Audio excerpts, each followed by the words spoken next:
Hello, I'm Danielle Kane with the Conscious Broadcast, and today's video is about reflecting from the video Reparenting Your Inner Child with my guest Erin Herman. And what I really wanted to take back on or reflect on that video was, what is the inner child?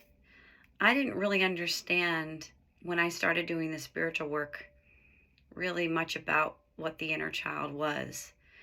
I was really exploring this information that I was just constantly gathering from various sources based on the understanding of what I now witnessed. Everything that I thought was true was reflecting something else.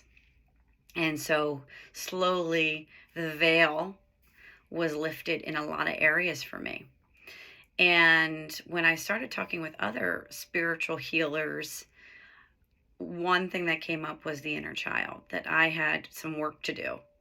And I knew exactly at that point when I went back to a time, and this was in hypnosis as well, but when I was working with somebody else, we went back into a time where I had, I would say, a struggling experience.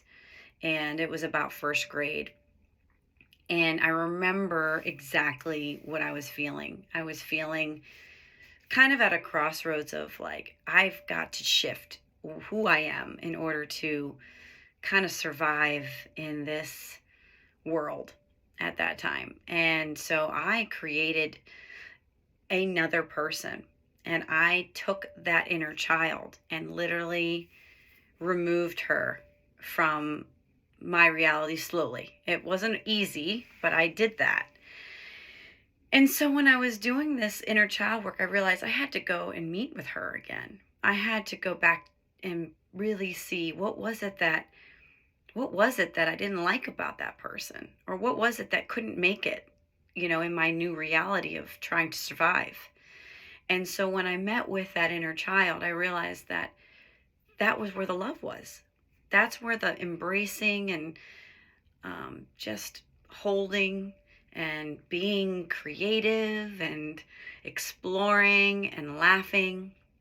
And I had grown up too fast. I really, even now, having a hard time really being creative, I'm working and doing this medicine wheel, and I'm asked to create this sand circle of characters.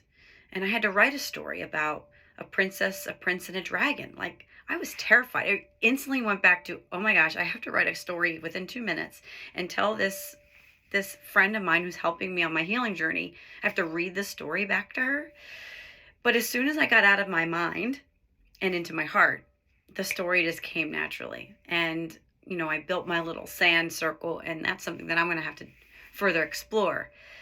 But I'm realizing that when you get in tune with who you really are, and I am still that other person that I created, and I have to learn how to love and embrace that person, because that person also served me so well so many years, and it is still a part of who I am. And so it really is helpful when I can have a conversation where I'm trying to communicate with my children. I try to get to their level. Oftentimes I can be reactionary, and you, as a parent, and most of you can understand, the kids are acting out or something's happening and you want to react.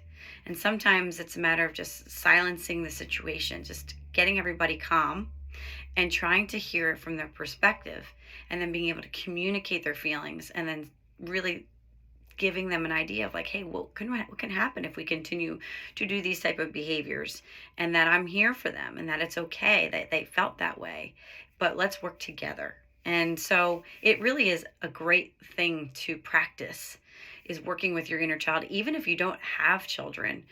If you're trying to understand relationships and or your own relationship with how you're feeling, if you are feeling anxious or sad or emotions in general that you don't really understand, like all of a sudden you just aren't feeling yourself, journaling is a great way of identifying what's going on. But tap into like, when did I feel like this? Has this something happened to me before where I'm not getting either the attention that I need, or the embrace or love. And then when you work on your inner child, you'll find that you might need to put more attention to yourself, more self-love. Um, I didn't love myself probably up until like 2 years ago. I really was just like, I looked back and saw how I treated myself as a young child. And I remember I just was just disappointed in who I was. And I'm now so grateful for this opportunity to explore life in this body, and I'm treating it well. And even those thoughts, I'm noticing that I'm stronger, leaner, just overall in good health, no pain. I used to have a lot of shoulder pain, neck pain, some hip pain that I'm still dealing with, but overall, this work of the inner child never really goes away, not from my experience at least. It's something that I think you're always going to have to tap into, depending on the circumstances. But if this is something that's new to you, I'd really would ask that you maybe explore it if you are kind of finding this topic interesting.